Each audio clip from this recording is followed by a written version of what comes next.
Hoe kan de humanitaire situatie in Gaza worden verbeterd? Welkom bij Uitgelicht.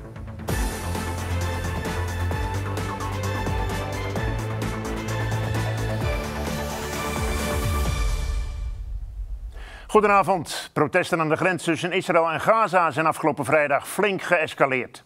Iedere week komen inwoners van Gaza bij het grenshek bij elkaar om te demonstreren tegen Israël. Deze week waren de protesten gewelddadiger dan anders, met 2 doden tot gevolg. Als vergelding vuurde Hamas raketten af op Zuid-Israël, waarna ook Israël een aantal raketten op Gaza afvuurde. Bij ons in de studio Tass Saada, schrijver van het boek Arafat is mijn held en oprichter van de organisatie Hoop voor Ismaël, waarmee hij de inwoners van Gaza probeert te steunen met humanitaire hulp en zo de liefde van God wil verspreiden. Good evening and welcome in our show, Mr. Good evening. Thank you very much for having me with you. Can you describe what's happening at the border between Gaza and Israel? The borders, in particular, I think the Palestinian people in Gaza is so fed up with the control of Hamas, and they're trying to run out. They're not really going to the borders to attack Israel as much as it is to run away from Hamas.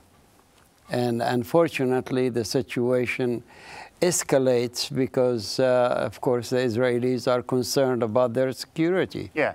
The situation is now longing for 1.5 years already. Why are the people keep protesting? The people is not just protesting against Israel, they're protesting against Hamas on the inside. There is so much protest, and I have many friends inside. I get reports, I get videos of Palestinians rioting on the streets against Hamas because the situation has become so desperate. And scarce of food, scarce of materials, life has become so tough. Yeah, life is so tough hard over there. For the Palestinian people. Yeah, there is a shortage of everything. Fed up, shortage of everything. When you have 6 hours a day electricity, it's so tough. I mean, doing any kind of business. You know, we own a well, we drilled a well in Gaza, and we can't even operate it because there's not enough electricity. Would you describe it as a humanitarian disaster? It really is, and my concern for Israel even is the fact that area could become a famine situation where it's become more difficult for Israel. Then my concern is for Israel as well. So my for both people, sides. I have a concern for my people in Gaza, but I also concern about Israel because Israel is important to me. You were born in the Gaza Strip? Yes. Yes. How is it changed over the years? Can you describe that? My family originally from the city of Jaffa. And they ran away before the war of '48 from Jaffa to Gaza, and that's where I was born, in the Gaza Strip. But 2 months after my birth, my family immigrated to Saudi Arabia, so I wasn't really growing up in Gaza. I grew up in Saudi Arabia. You don't have a remembrance of Gaza? I don't. I never been to Gaza until 2005. That was the first time I've been to Gaza.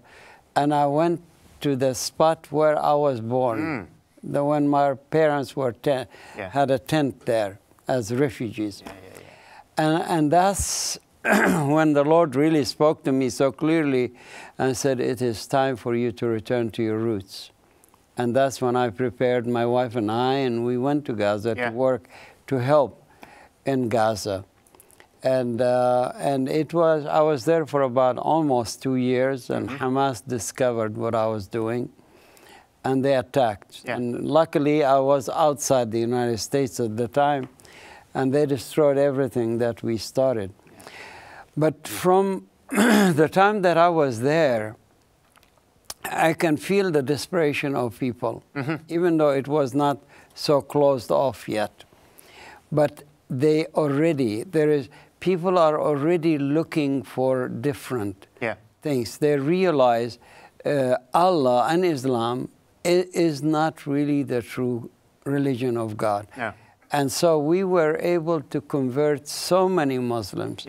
And many have come to me asking or whispering, I've seen a vision, or I heard, I had a dream, and so the Lord has been appearing to Muslims in visions and dreams. You see, God is working there. Exactly.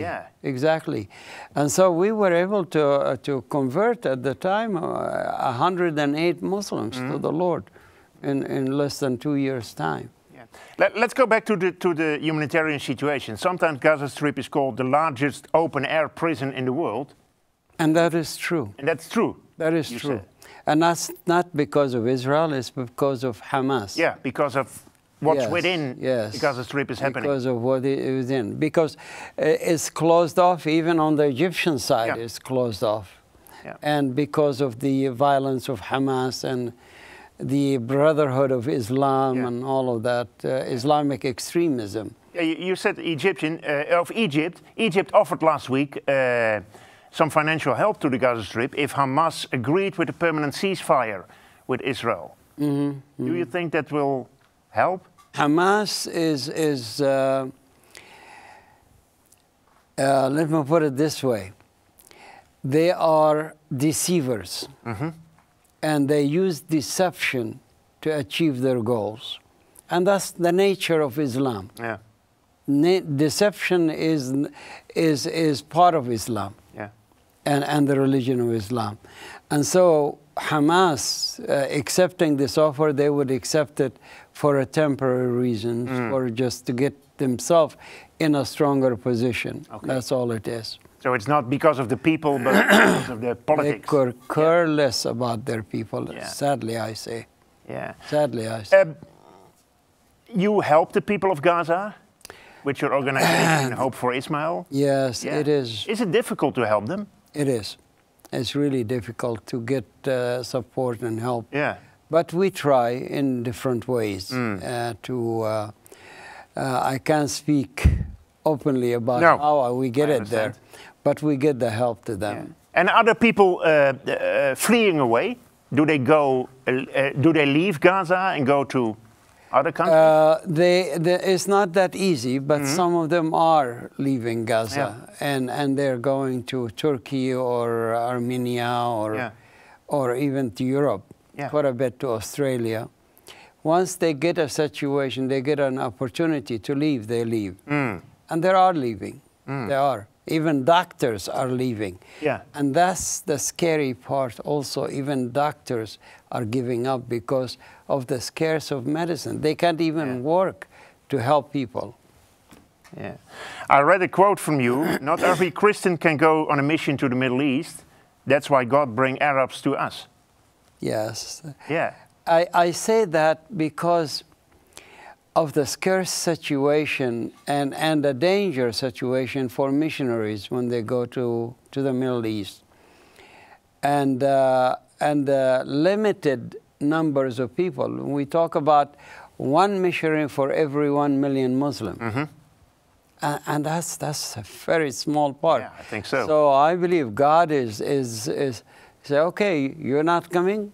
I'm going to send them to you. He's turning the way around. And so he's sending millions out to the European nations. Holland is I understand there's 10% of the population in Holland is Muslims. And that's a large number that the church should be paying attention very closely.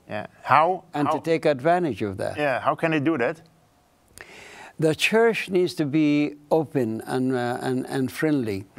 The media have created the situation to where fear is creeping into the hearts of the church. And that's sad to say. It really is sad to say. But we began to realize this, and that's why I returned to the United States. I was living in the West Bank for the last 15 years between West Bank and the Gaza Strip, before Hamas kicked me out. But in the last 2 years, when I wrote the second book, The Mind of Terror, I realized I have a responsibility to go back. You know, the look of the title is so scary, but it really isn't. No. The book itself is all teaching on how to reach your Muslim neighbor and love. There are talk about the numbers of terrorists, but there is so much teaching on the mindset of Muslims. Yeah. And how can we reach them? Yeah. That's what the book is all about. And it starts all on the basic, if a Muslim is your neighbor, you can reach him. Exactly. Yeah. Exactly. Because the Muslim, your neighbor, is really longing to be reached at, to be accepted. Yeah. Just as I was. When I went to America, I was an immigrant. Yeah. I was a refugee. Yeah. And I hated Americans just as much as I hated Israel and the Jews at the time. Yeah. And then when I got into America, and the American people treated me just like anybody else with acceptance and respect, I thought, oh, I was wrong. Yeah. And I think the same thing in Holland and in the European nations. Yeah, you first hated the Jews in the past, and now you're helping them. I love Israel and the Jews. How did it came? It had to be the miracle work of God. Okay. Because when I read in Matthew 5:9, blessed are the peacemakers, for they shall be called the children of God. I was never a peacemaker. No. I was a troublemaker always, especially against Israel. And I was trained as an assassin for Yasser Arafat. And I've done my ugly, dirty work against Israel. And when I read that in the Bible, I cried out and said, Lord, help me to be a peacemaker. Teach me how. Yeah. I can't do it on my own, and the Lord did. And suddenly, I'm beginning to feel more passion towards Israel and the Jews. And how do the Jews respond? Because you're a Palestinian and a Christian. Skeptical, of course. Yeah. I don't blame them. No. I mean, I was one of those who hated them passionately. And so, but the Once an Arafat Man book, I wrote it purposely, the way I wrote it, to reach the heart of the Jews, to show them my heart, a true heart, that I really love them, and I love Israel. Yeah. And I stand for Israel's right to exist. And surprisingly enough, if you read the Mind of Terror, I am not for a two-state solution. No. I'm for one-state Israel, for both to live equally and justly, according to the plans of God. God had a plan. Yeah. And if we look at the book of Ezekiel, the chapter 47, God had a full plan for both to live equally and justly. So one state. One state. Yeah. Next week, there are elections in Israel. What do you expect of that? You know, I really don't watch very closely the elections and who's going to win and who's not. I just pray. I say, Lord, choose that one person that you want to be a blessing to both. Yeah. To be a blessing for the nation of Israel. To build the nation of Israel what you wanted. Yeah. Not what the people wanted to be. And that's my prayer, is for a just and a merciful prime minister or leader to bring that healing and reconciliation between us Arabs and Jews. Is that also the best way for us as Christians to pray for Israel? It should be the only way. Because when you take one side, then you cannot be a reconciler. Okay. And as a believers, we should be called to be a reconciler. We are given the ministry of reconciliation. Thank you very much for this conversation, Tass Saada, and God bless you in your work. And thank you for your work and what you're doing for the kingdom. God bless you. Dit was Uitgelicht voor vandaag. Hartelijk dank voor het kijken. Morgen bij Leven en Welzijn. Dan zijn we er weer. Graag tot dan. Dag.